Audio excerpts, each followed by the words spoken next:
హైదరాబాద్ తరహాలోనే వరంగల్ని అభివృద్ధి చేయాలన్నది ప్రభుత్వ సంకల్పమని మంత్రి పొంగులేటి శ్రీనివాసరెడ్డి వ్యాఖ్యానించారు. త్వరలోనే హైదరాబాద్ తరహాలో పెద్ద ఎత్తున ఇందిరమ్మ ఇల్లు నిర్మించి నిరుపేదలందరి సొంతింటి కల నెరవేరుస్తామని మంత్రి హామీ ఇచ్చారు.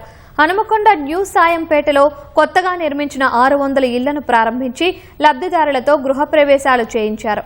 అనంతరం కాళోజీ కళాక్షేత్రంలో లబ్ధిదారులకు ఇళ్ల పట్టాలు అందజేశారు.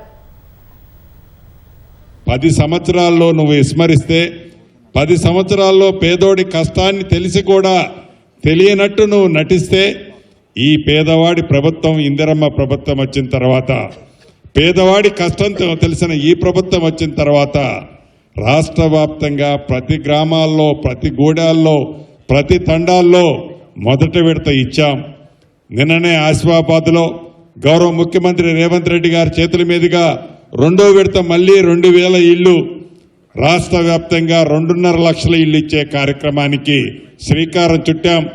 మొదటి విడత ఇచ్చిన ఇళ్లలో సుమారు 1,20,000 ఇళ్లు పైచీలకు పూర్తి చేసుకున్నాం. రాబోయే కొద్ది రోజుల్లో మరొక 2 లక్షల ఇళ్లు కూడా పూర్తి చేసుకోబోతున్నాం.